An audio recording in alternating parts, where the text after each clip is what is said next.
Français dans la Première Guerre mondiale, comme les Français font. Et qu'avais-tu découvert? Et il m'avait expliqué que il ne pouvait pas utiliser le Cameroun parce que la guerre, c'était la guerre des Allemands et non pas la guerre des Camerounais. Et à la surprise, les Français ont toujours utilisé les gens des colonies dans leur guerre. Sinon, ils n'auraient pas gagné. Demandez au capitaine Charles Ntchouréré. Exactement. Exactement. Mon oncle, le frère à ma mère, Ngounou François, il est mort ici, dans cette guerre. Sur cette terre de France. Et je suis sûr que le même Ngounou, si on lui avait dit de se battre pour le Cameroun, il allait dire ah non, mais c'est comme ça les Noirs. Mais avait-il le choix déjà? Parce que vu la grosse propagande, engagez-vous dans l'armée française. Hein, je vous mets en affiche là, vous voyez, les grosses propagandes à l'époque, je vous mets ça en affiche. Mais les jeunes parfois étaient presque culpabilisés de ne pas s'engager pour la même patrie. Écoutez, et aujourd'hui, ceux qui combattent Abakassi, ce sont les Camerounais. J'aimerais bien savoir, ils sont de quelle nationalité? Ce sont les Tchadiens. Les Français par intermédiaire des Tchadiens. Ce sont les Camerounais, c'est l'armée camerounaise qui a lancé le quai d'alarme. Attends, ce sont les Tchadiens qui combattent Abakassi. Aujourd'hui. Pour le compte de qui? Du Cameroun ou du Nigeria? Bon, voilà ce qui s'est passé. En 1972, quand Aïdjo avait fait sa fameuse réunion, je ne sais pas si c'était à Fumbalou, je ne sais pas où là, avec les anglophones, pour dire on va fusionner, réunifier le pays, le John French. Mais ça, c'est la France, tout ça. Parce que la France a toujours dans sa tête d'élargir sa langue sur tous les territoires. Donc, ça veut dire que il a assimilé les anglophones. Ça veut dire que les anglophones étaient sincères. Ils ont été floués. Mais c'est ça la raison profonde. Mais n'oubliez pas que de côté anglophone, ceux qui avaient lutté, ceux qui avaient permis que le côté anglophone ne parte pas au Nigeria, c'est Ndetou Massa. Mais or, ceux qui se proclament aujourd'hui de l'Amazonie? De l'Amazonie, machin là. Mais ce sont les partisans de docteur... De Ndetou Massa? Non, de docteur Ndélé. Ah, docteur Ndélé, bien sûr. Qui lui était pour le rattachement au Nigeria. Exactement. Ah oui, je l'ai lu quelque part. Oui. Mais n'oubliez cela. C'est dommage, au Cameroun, on ne nous enseigne vraiment pas l'histoire de ce pays. Mais n'oubliez jamais cela. Et n'oubliez pas que les Boko Haram, dont on combat là, ce sont des Camerounais. Ah bon? Boko Haram, c'est des Camerounais? Mais oui. Explique-nous ça. Bon. Je comprends rien. Le Cameroun, après la défaite des Allemands, était divisé en deux. Les Anglais avaient un mandat. Les Français avaient un mandat. En 1961, lors du référendum, pour demander s'ils devaient venir vers nous ou aller au Nigeria ou rester seuls.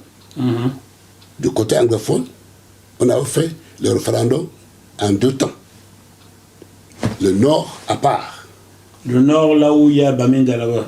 Non, le nord où il y a les musulmans, au nord là-bas. On a fait deux référendums au Cameroun, je n'ai pas bien compris. Donc il y avait un référendum dans le nord Cameroun, là où il y a Ngaoundéré, Garoua, Maro. Voilà, ce sont ceux-là qui sont partis au Nigeria, qui sont Boko Haram. Mais... Attends, j'ai pas bien compris. Voilà. J'ai pas bien compris. Donc, tu veux dire qu'au nord, une partie du nord a été rattachée au Nigeria? Bien sûr. Et c'est cette partie rattachée au Nigeria qui est aujourd'hui rebelle appelée Boko Haram. Mais oui. Et ils veulent quoi? Mais, comme ce sont les frères, c'est pour ça que les Boko Haram, c'est Boko Haram. Ils ont, quand tu es au nord, comme même Bouba, il a une famille là-bas. Qui ça, Bel Bouba? Bien sûr. Mais comme les Tchang.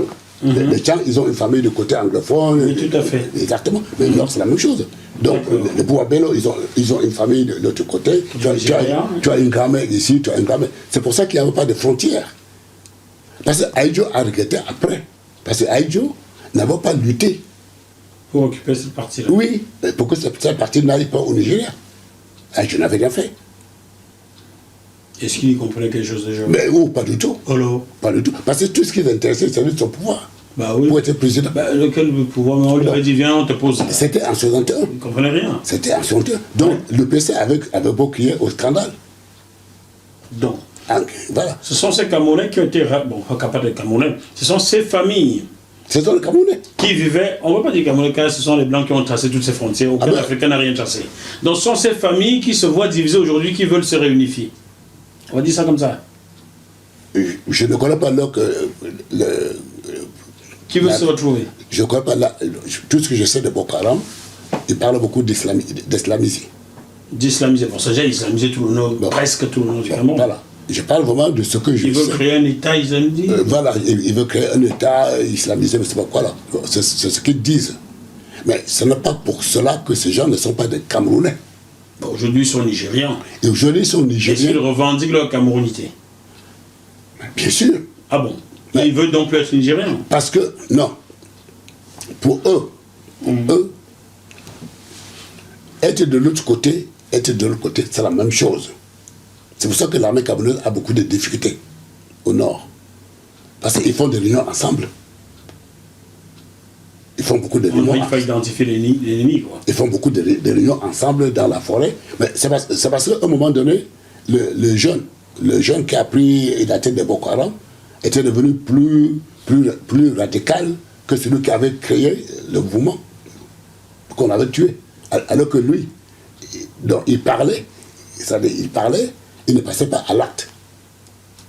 C'est parce qu'on l'avait tué que le jeune qui a pris la tête de Boko Haram aujourd'hui est devenu vraiment extrémiste. Donc, et c'est à partir de ce moment-là qu'elle a commencé vraiment à tuer n'importe comment. Mais le fondateur qu'on avait tué en public, mais c'était quelqu'un qui ne faisait, il parlait, il prêchait, comme un pasteur prêche. Les gens venaient de tous les côtés, même du Sénégal, pour l'écouter dans ses prêches.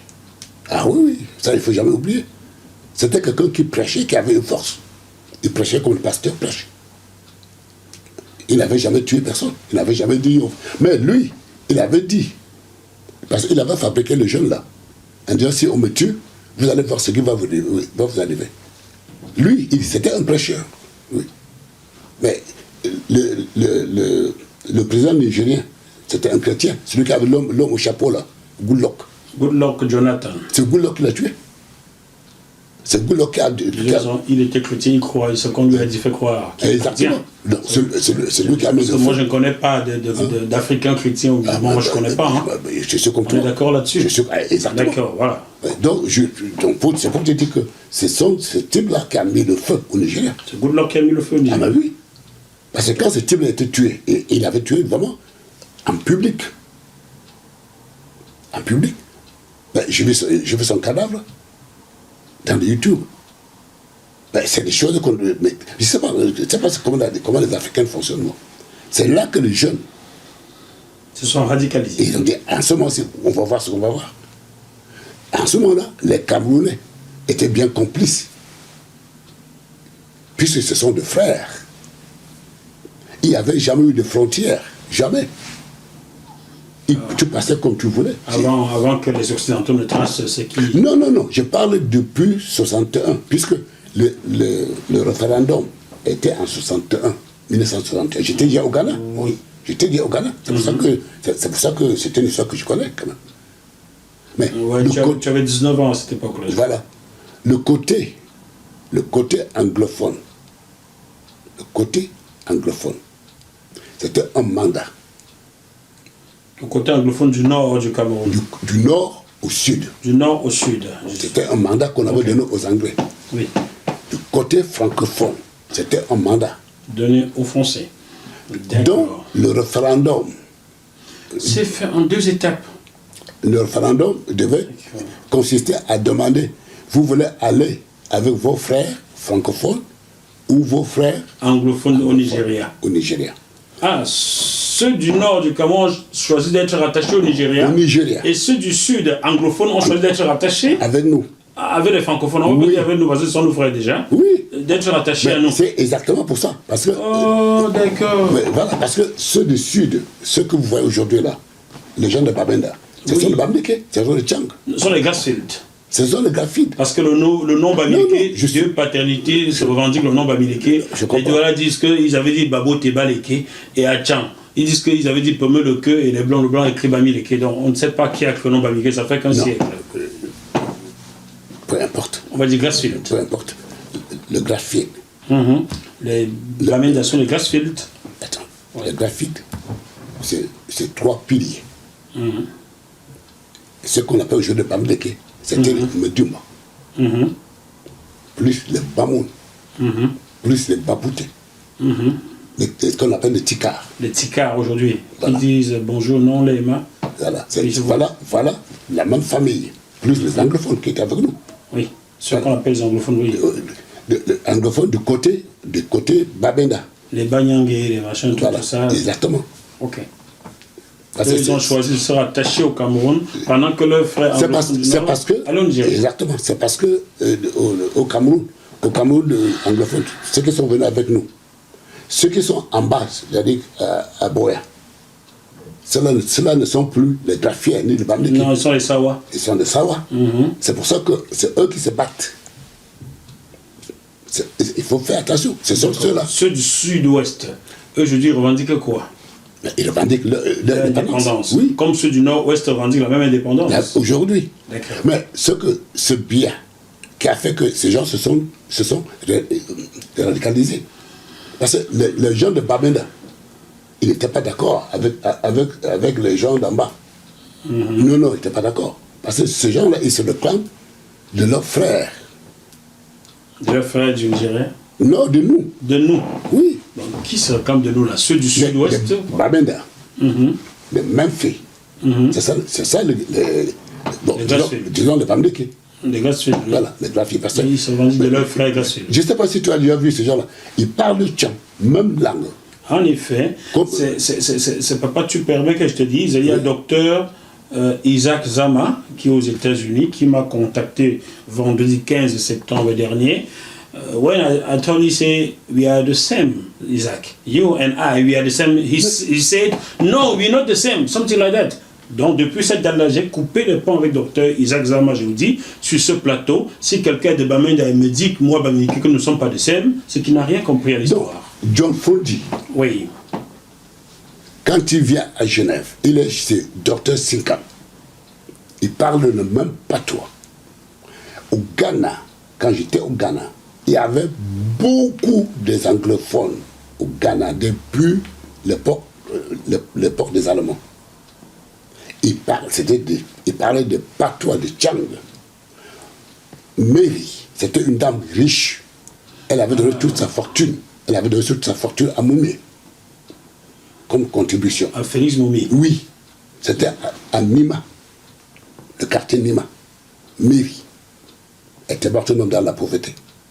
Donc, c'était de Tchang. Il parlait Tchang. Si tu vois un gars de Babenda ou bien Joe Frontier, il parle Tchang comme patois. De Toumassa, il parle Tchang comme. Donc, ce que je te dis, ce n'est pas du tout qu'on raconte. Mon Dieu, je peux même te raconter comment Joe Frontier cite. C'est parce qu'on n'a pas de temps. Ok, papa. Merci, chers téléspectateurs. Nous allons savoir comment un John Fondi a émergé dans la politique camerounaise. Dis-nous ça va. Voilà. C'est important ça aussi.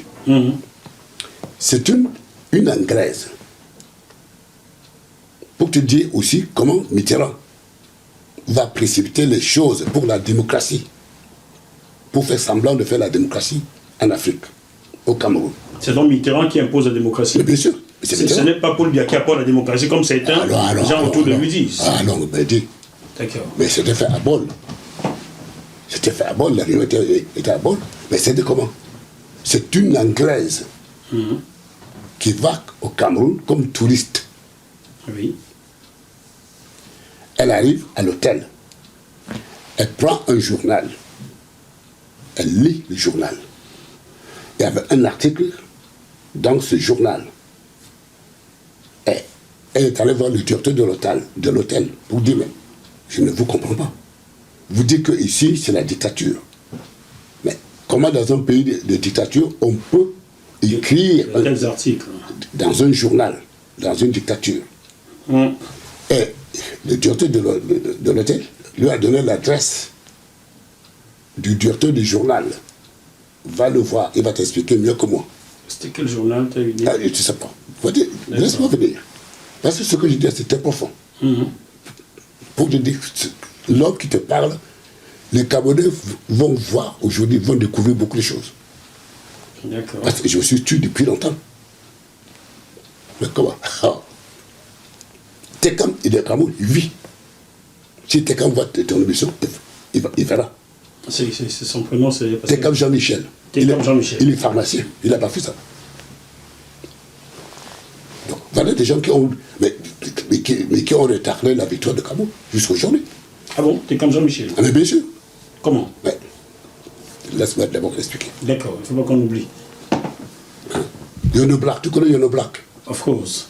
Bon, tu peux te faire Yono Black. Tu dis, je suis avec docteur François Sandieu. Là, tu attendras sa réaction. Parce que c'est des gens qui pensent que je suis mort depuis. Je vais donc te prendre au mot. Oui, voilà, exactement. Exactement. Tout à fait. Après, on reviendra pour comprendre comment oui.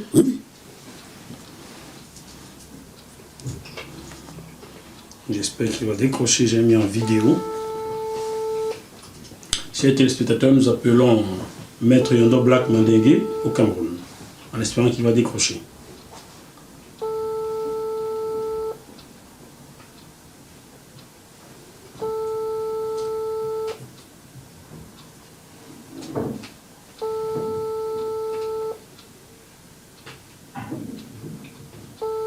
Bon, on va espérer qu'il rappelle pendant que nous sommes encore en émission. Oui. Donc, poursuivons. Et puis d'abord, tu vas me donner son téléphone. Entendu, c'est pour. Donc, c'est pour te dire. la dame. Cette dame. Oui. Donc, elle est donc partie voir le directeur du journal. Le directeur du journal avait un rendez-vous. Le directeur lui a dit à la dame, venez me voir à 8h le matin. Et la nuit, à 2h du matin, dans la nuit là, ils ont arrêté le directeur. Ça veut dire que le directeur était sur écoute. Ils ont arrêté le directeur pour l'article. Pour l'article. Oui. Quand la dame arrive à 8h du matin, on lui dit le directeur est arrêté. Elle demande pourquoi. On dit pour l'article en question. Donc, la dame rentre à Londres. Elle va voir le député de son quartier pour lui raconter ce qu'elle a vu de ses propositions.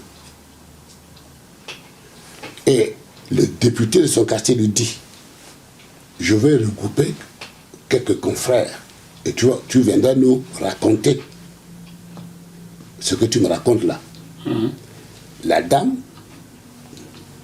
le député a fait ce qu'il avait dit. La dame est venue, la dame a raconté.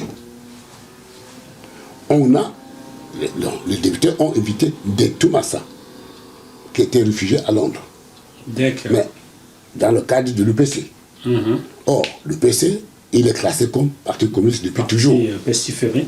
Voilà. Ça comme ça. Donc, ils ont demandé à des Toumassa, au Cameroun, il n'y a que l'UPC comme parti d'opposition. Il a dit non, il y en a d'autres. Ils l'ont demandé, mais ils sont où? Il dit, ils sont à Paris, en France. Il dit, mais est-ce que tu peux leur demander de venir nous voir? C'est comme ça que Ndé m'appelle. Appelle les Tekam. Jean-Michel Tekam. Jean-Michel Tekam. Le parti avec Yengabel. Et il y avait le directeur de Barclay Bank. Parce que tout ce qu'il dit, chez les cassettes, c'était filmé, c'est pas le tout dit, c'était filmé. Donc, nous sommes arrivés à Londres, la première fois. On a pris contact. On a passé la nuit chez des Thomas. On a discuté. ils nous ont dit, mettez-vous ensemble pour créer quelque chose ensemble. C'est là qu'on a créé le Front démocratique camerounais. FDC. C'est Front démocratique camerounais. D'accord. Donc, moi, je croyais beaucoup à Tekam. Parce que c'est Tekam. Ndetouma, je le connaissais très bien, puisque c'est Ndé qui était le dirigeant. Il était dirigeant de On Cameroun, pas de l'UPC. Mais On Cameroun était lié à l'UPC. D'accord, c'est notre parti politique. Ceux qui luttaient pour que le Cameroun n'aille pas au Nigeria. Ah d'accord, donc c'était un mouvement. Oui, c'était un mouvement que l'UPC avait créé du côté anglophone. D'accord. Pour lutter pour que le Cameroun... contre... comment il s'appelle, celui qui voulait rattacher cette partie-là. Dr Ondele, oui. Exactement. Donc Ndetouma s'opposait à Ondele, qui voulait rattacher cette partie au Cameroun au Nigeria. Et Ndetouma et John Kufuor voulaient cette partie soit rattachée au Cameroun. Au Cameroun, bien. Parce que les deux sont bamileke. J'ai bien compris l'histoire, maintenant j'espère que vous aussi. Ouais. Parce que les deux sont bamileke. Ils sont Grassfield. Grassfield. Voilà. On va, parce que si tu leur dis qu'ils sont bamileke, ils vont te dire non. Ils sont Grassfield. Oui, à Grassfield. Ils viennent de Igbo. Ils viennent de Igbo en Nigeria, à Grassfield. Donc, les deux, je viens de te sauter, puisque là, il ne faut pas sauter le coq à l'âne. Ndetouma maintenant, on arrive, les Anglais nous disent, former quelque chose ensemble. Mais une fédération, c'est-à-dire chacun garde son autonomie dans le mouvement. Oui. D'où on a eu l'idée de créer le Front démocratique camerounais. Comme Tekam Jean-Michel, qui est pharmacien à Paris, que je ne connaissais pas politiquement. Mais j'avais vu le côté parmi l'équipe. Peut-être c'est mon côté aussi un peu naïf dans la vie. Je ne sais pas.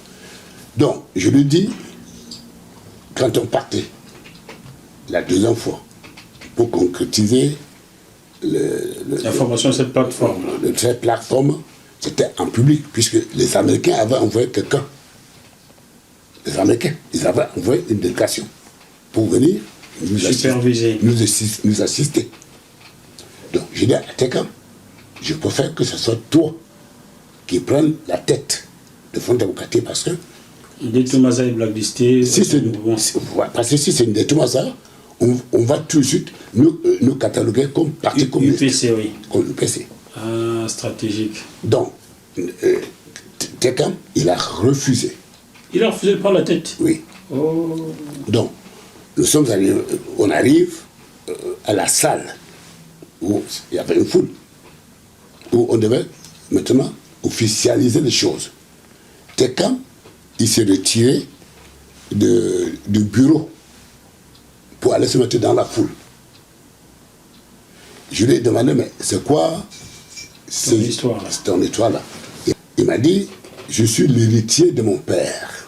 L'héritier au village? Au village. Donc, j'ai peur qu'on me voie.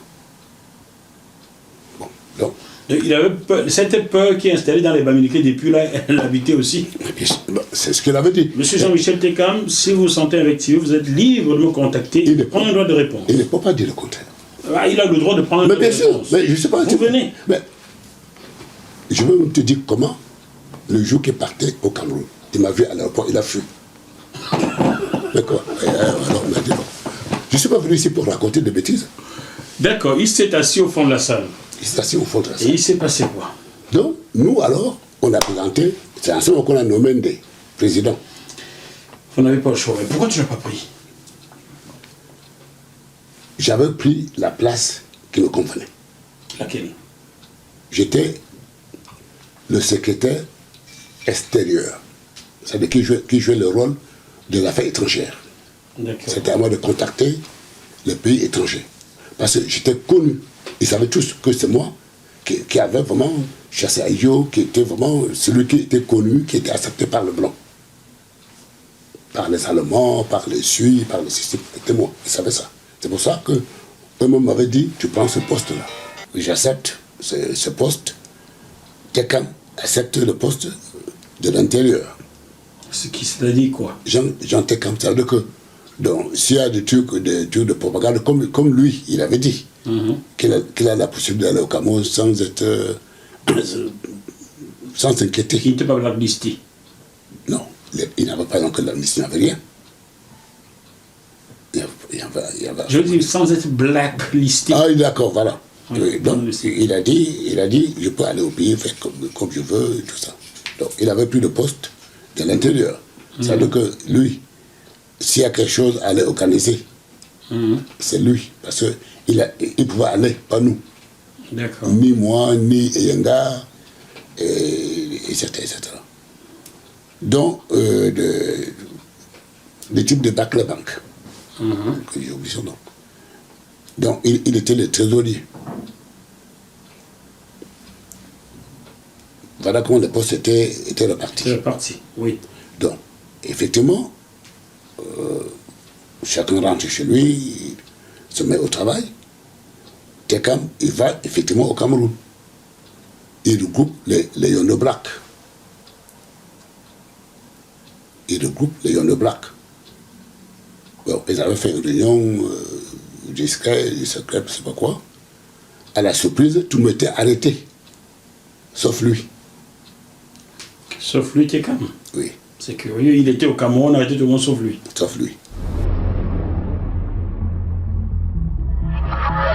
Ce programme vous est proposé par Deviseo Fret, spécialiste du transport international Afrique, Dom-Tom, Océan Indien. Retrouvez-nous sur www.deviseo-fret.com. Téléphone +33 139 85 14 23. Ensuite, Yono Black vient à ce moment-là. Puisque Yono Black, je ne le connaissais pas du tout. Yono Black, je ne le connaissais pas. Je n'avais jamais entendu parler de Yono Black dans ma vie. Yono Black vient en France en ce moment-là. Quand le Yono Black était arrêté, il était envoyé à Mokolo, je ne sais pas où, là, dans la prison. à Tcholéré, quelque chose comme ça, oui. oui, dans le nord du Cameroun. Voilà. Donc, quand il est sorti de cette prison, il est venu donc en France.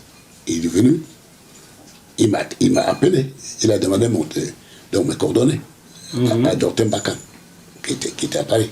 Je crois que Dr Mbakam, il était rentré, je ne sais pas là où il était épiciste.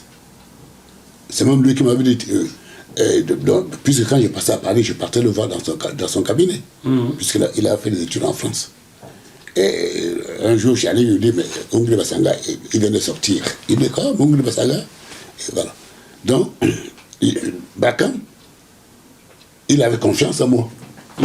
Donc, voilà, quand j'étais quelque part, il venait. Donc, vous savez que, vraiment, à Paris, quand il y avait des réunions, il venait parce que j'étais là. Quand j'avais commencé à me méfier, c'est là que tout le monde avait commencé à ne plus avoir confiance.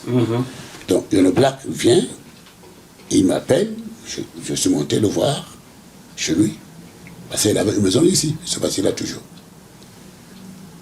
Et c'est là qu'il m'a raconté que ce Tekam n'est pas un bon élément. Bon, ils ont fait la réunion, ils s'étaient donné rendez-vous, ils étaient là tous. Ils attendaient que Tekam vienne. Et Tekam avait pris l'avion pour fuir et tout m'était arrêté. Voilà. C'est pour ça que j'ai dit, si on pouvait l'avoir, ça allait m'arranger. Puisque je suis sûr que peut-être lui, dans sa tête, il pense que c'est moi. Parce que depuis j'avais dit, bon, écoute, même si c'est mon pays, il faut que je m'occupe d'abord des enfants et tout ça. Bon, voilà comment, quelques temps après, on entend seulement, il y a un Geoffrondi, il a créé un roman, sauf un nom finish. Social Democratic Front. Oui, que les gens ont rebaptisé Social Democratic Front. Oui. Donc, tu veux par là dire que de cette réunion organisée par Jean-Michel Tekam, qui se termine par l'arrestation de tout le monde sauf lui, le pouvoir en place à vent de tout ce qui s'était dit, et le Social Democratic Front est né bizarrement comme ça. Et bizarrement comme ça. Pour vous casser les pieds un peu. Mais absolument. Donc ça veut dire que ceux qui disent que le Social Democratic Front, le parti de John Frondi, a été fabriqué par le régime en place. Mais c'est la vérité.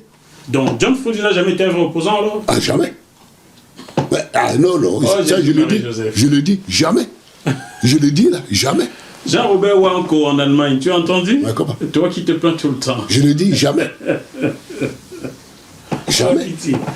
L'histoire du Cameroun est terrible. Donc, c'est comme ça que, tout d'un coup, on entend John Tiki, ils sortent d'où? Celui-là. Du coup, vos partenaires anglais et américains vous lâchent. Puisqu'il y a une opposition sur place. Automatiquement. Donc, M. Biya, dans ce jeu d'échecs, a gagné. Et sur ce, écoute bien, sur ce, je bois un coup quand même, parce que Papa Nyo Sonalambo, bois quelque chose, c'est parce que tu vas boire quelque chose.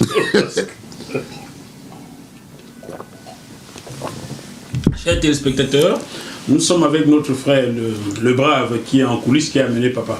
Il décidera tout seul s'il veut se montrer ou pas, donc merci à toi le brave. Papa. Donc, sur ce, de même temps un jour, je vais toujours à la Réunion, à Paris. Il me dit, j'étais au pays. John Fonji a publié ma photo. Sa photo à lui, hein. Je dis comme ça, comment John Fonji a publié ta photo?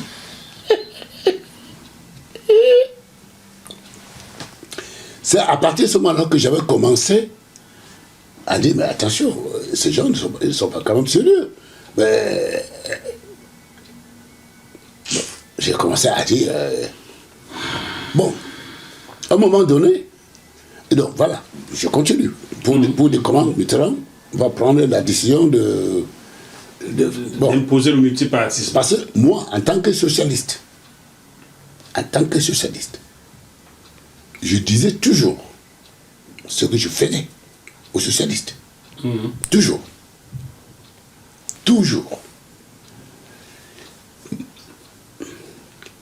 Donc, à chaque fois que je partais à Londres, je leur disais, vous ne voulez rien savoir. Vous allez, le coup vient.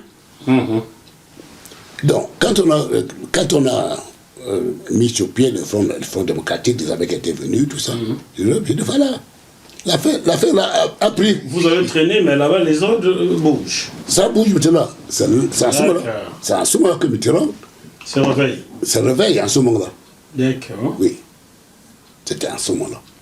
Et quand il se réveille, quand il se réveille, donc il a commencé par donner l'autorisation aux étrangers de créer l'association. Les associations en France. Associations politiques. Non, n'importe quelle association. Mais tout mélangé, confondu. Politique, tout mélangé. D'accord. Parce que avant, c'était intégré en France. Quand tu étais étranger. Mais le but était quoi? Le but était que ce sont les immigrés. Ils n'ont pas la défense. Donc, l'association devait permettre aux immigrés de se mettre en groupe. Si l'un d'eux a un problème, ils vont le défendre en justice, en bloc. C'était ça le but de l'association. Ce n'est pas ce qui se passe aujourd'hui où on prend l'association pour faire le commerce, pour faire le business. Pour faire les soirées. Pour faire les soirées, pour avoir l'argent, pour faire ça. Le but de l'association qu'on avait demandé à Mitterrand, c'était pas ce but-là. L'association a le droit de se porter partie civile pour le défendre, tout ça. C'était ça le but. Voilà. Et il y avait ça. Et maintenant, Mitterrand, il décide en ce moment-là de démocratiser. Mais même si ce n'était pas vraiment une vraie, puisque au Cameroun, quand il y a 300 partis politiques, je me demande où on va. Il y a plus de partis politiques que le Camerounais. Voilà, il y a plus de partis politiques d'église et de bars. Exactement. Voilà. Tout à fait. Donc, en ce moment-là, ils ont élaboré cette plateforme où chaque parti politique devait se soumettre. J'ai pas bien saisi.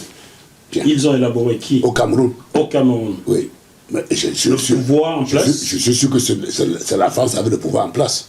Puisqu'il y a aussi l'ambassadeur sur place, il ne faut pas oublier. Oui, bien sûr. Et puis, à la présidente de la République, il y a un colonel qu'on appelle colonel hors cadre, qui gère l'intérêt français. À la présidence de la République camerounaise. Ah, bien sûr, mais il ne faut jamais oublier ça.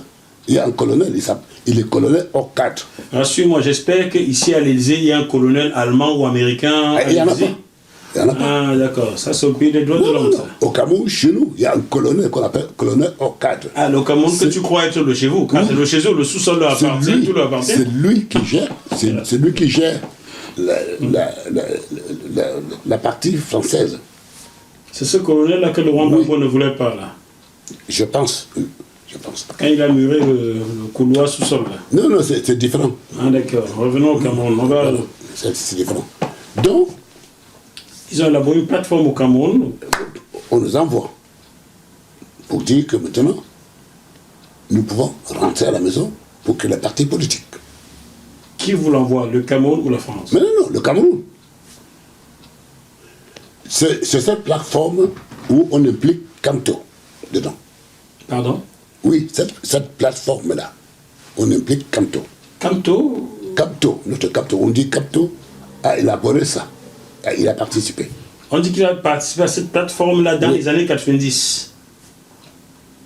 C'était, oui, dans ces années-là. Oui. C'est ce qu'on dit. Hein. C'est ce qu'on dit, mais... Puisque j'ai jamais vu Camto, hein, pour pouvoir discuter avec lui politiquement. J'ai vu tout ce qui s'est dit sur lui ces jours-ci. Bon, voilà. Hein, le chien même, on l'accuse de la voiture alors qu'il est en prison. Donc, on dit qu'il a participé à cette plateforme. Est-ce que c'est vrai ou pas? Non.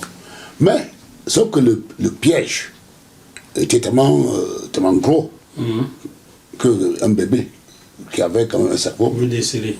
Voilà. Le piège était quoi? Vous allez rentrer, vous allez attendre 5 ans avant de parler. C'était écrit ou pas? Bien sûr, écrit. D'accord. Donc, on arrive, je monte à Paris, on arrive à la Réunion, je dis, regardez vous-même.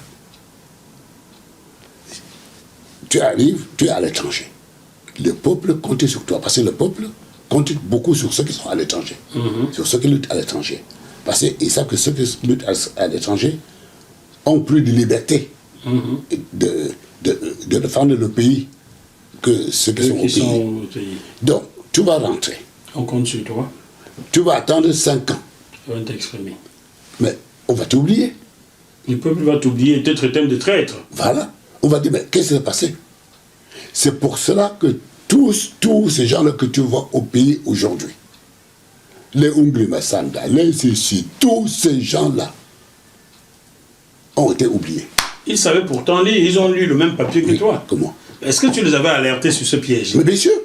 Est-ce que Gustave Essaka, l'homme du piège, qui était revenu d'Allemagne, lui aussi avait lu ce papier-là? Je ne connais pas celui-là. Peut-être comme il était germanique, peut-être il n'a pas bien lu le français. Ouais, je ne connais pas le nom que tu dis là. Je parle moi des gens mais qui représentaient chacun son parti politique. Nous, on avait 16 ans, 17 ans, mais Gustave Essaka avait dit qu'il y avait un piège. Nous, on ne comprenait pas le piège. Voilà. Ok.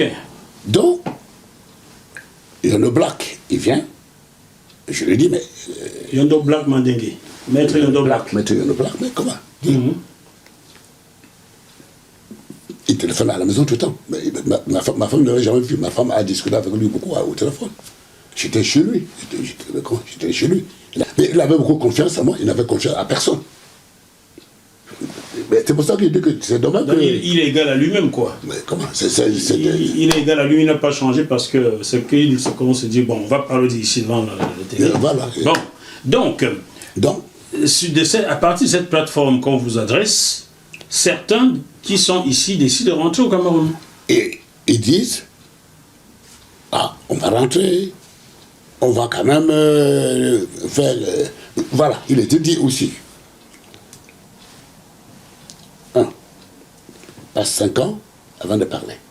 2. Tu ne reçois aucun fonds. Aucun fonds de personne, de l'étranger. Il vous a donc vivre comment? 3. Pas d'alliance. Entre vous. Entre vous, oui. Bon, viens, je t'attache les mains et je t'envoie bagarrer avec le chien. Quoi. Tu vois, ça, c'est maintenant que je rappelle très bien. Tu vois. Bon, quand... Le Cameroun, c'est le Cameroun. Avec cette plateforme, je dis, mais écoutez bien là. Pitié. Cette plateforme-là, oui. je ne vous comprends pas. Vous allez où avec ça? Donc, en ce moment-là, il y avait aussi Aïdjo dedans. Aïdjo pouvait aussi rentrer au Cameroun, créer son parti politique. Mais par le biais de Dr Maté, de son fils qu'il avait adopté. D'accord. Il participait à ça. Mais je dis, mais je ne comprends pas. Ces gens-là, ils viennent chercher quoi là? C'est l'ennemi du pays. Et on te dit, ah, laisse ça aussi. Et j'appelle bien un jour, et il avait sorti son couteau. Qui? Maté. Sorti au couteau contre qui? Contre moi. Sur le sol français. Je lui ai dit, non, mets ton couteau là-dedans. Allez, mets ton couteau là-dedans. Il ne faut pas m'énerver.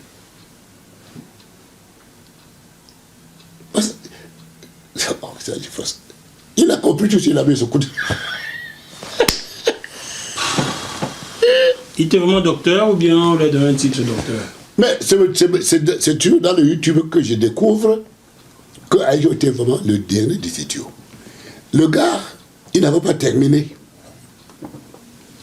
C'est sa femme qui parle de comment Aïdjo est mort, qui va parler maintenant de lui, que je découvre qu'il n'avait pas terminé. Aïdjo ne l'avait pas laissé terminer. Aïdjo n'avait pas terminé quoi? Il n'avait pas laissé le gars à terminer les études de médecine.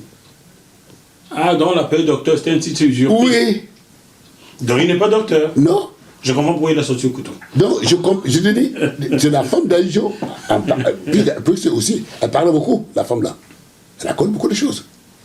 C'est là qu'elle dit, le jour où Aïdjo est mort, comme ça, et puis, Maté, mon enfant adopté, machin, quoi là. Aïdjo lui avait dit que, bon, tu connais déjà assez. Donc, c'est lui qui suivait Aïdjo. Pardon. Mais c'est là que je dis, mais s'il avait laissé le gars terminer ses études, peut-être il allait peut-être le sauver ce jour-là, je n'en sais rien moi. Bon, donc, bref, voilà le pourquoi j'avais pris la décision de le laisser partir et de me mettre en retrait. Tu l'as senti au piège, quoi. Pour élever mes enfants. Et la preuve, ils sont tous rentrés. Des Toumaza. Oui. Ougli Massaga. Jean-Michel Tekam. Attends. Des Toumaza. Ougli Massaga. De Michel, il est mort. Bizarrement. David Nchonga, il est mort. Bizarrement. Tatat Emmanuel, il est mort. mais beaucoup sont morts, cher ami. Donc ça veut dire que ceux qui sont vivants là, ça veut dire que certains ont fait quelque chose. Ils ont vite écouté Jacques Dutronc, quoi. Ils ont retourné la veste. Je ne sais pas, je peux pas dire. Mais c'est une question que je pose, hein. J'analyse seulement. Moi aussi, j'analyse seulement. Comme vous. Mais je dis, mais comment c'est fait que la plupart de ceux qui sont rentrés sont morts? Morts de quoi? Bon, ils sont morts, de la mort. Ok. Non. Mais l'essentiel est que ils sont rentrés. Ils sont morts. Ils ne peuvent pas parler. Ils sont morts. De tout ça, on a traduit au tribunal, mais je ne sais pas si c'était un tribunal militaire ou quoi. Déjà, le tribunal militaire à l'époque. Je ne sais pas. Je sais que de tout ça a été traduit en justice. C'est pour ça qu'il avait fui pour rentrer à Londres. Il est mort à Londres, lui. Oui. Donc, voilà l'histoire des Camerounais, d'où j'attire l'attention des Camerounais qui luttent. Pour toi, donc, c'est François Mitterrand qui impose. C'est lui qui impose. Le multipartisme déguisé là. Même dans tous les pays francophones, y compris chez Mobutu. Ceux qui disent donc que le président Biya a apporté la démocratie. Ah, mais c'est faux. Vous ferez votre idée en écoutant. Il ne faut pas qu'il raconte. Je n'ai rien dit, hein, j'écoute aussi comme vous. Il ne faut pas qu'il raconte des bêtises. Il ne faut pas qu'il raconte des bêtises. Mais Biya comprend, il suit ce qu'il dit là. Bon, tu sais, les bêtises, il vaut mieux les dire que de les faire. Hein. Tant qu'ils ne font que les dire, ça va. Mais il ne faut pas raconter des bêtises. Ah mon Dieu, c'est pas capable. Il ne faut pas qu'il raconte des bêtises qui énervent. Je te remercie de m'avoir contacté pour venir dans cette émission parce que j'apprends aussi là. Il ne faut pas qu'il raconte des bêtises pour énerver les gens. Mais de toute façon, je le répète, Biya, c'est le moindre mal. Ah bon? Oui, je le dis, je le répète. Biya, c'est le moindre mal. Il est otage de... Il est otage des Français. Tu ne sais pas ce Cameroun, c'est le Français. Je le dis devant cette caméra. Et je le dis au peuple camerounais. Donc les jeunes gens qui disent boycotter les produits français au Cameroun ont raison de taper sur la France. Mais la preuve, si le Cameroun était indépendant, c'est que ça passe à l'ambassade. Est-ce que ce sont les Camerounais? Ce sont les Français. Comment ça? Bien. Ce sont les Camerounais qui ont cassé, tu les as vus? Ce ne sont pas les Camerounais. Qui? Ce sont les Français. Qui ont cassé? Oui. Moi je n'ai vu que les Noirs cassés, je n'ai pas vu les Français, les Blancs dedans. Voilà. J'ai aussi vu en Allemagne des Camerounais cassés. Ah bien des anciens Camerounais devenus français, c'est ça, je comprends rien. Bon. Écoutez-moi bien. Je ne suis pas là pour dire qu'ils ont eu raison ou tort. C'est pas ça le problème. Pas ça le problème. Le problème est de dire on ne peut pas essayer de mettre ce qui s'est passé à l'ambassade sur le dos de quelqu'un qui était à 6000 km. Qui s'appelle Maurice Kamto. Qui s'appelle Maurice Kamto, en sachant très bien que ce qui s'est passé à l'ambassade de Cameroun, ce sont des Français. Et que si le Cameroun était un pays vraiment indépendant, ce pays allait porter plainte contre la France. Merci à GMTV+. Continuez de donner la parole à ceux à qui on la refuse.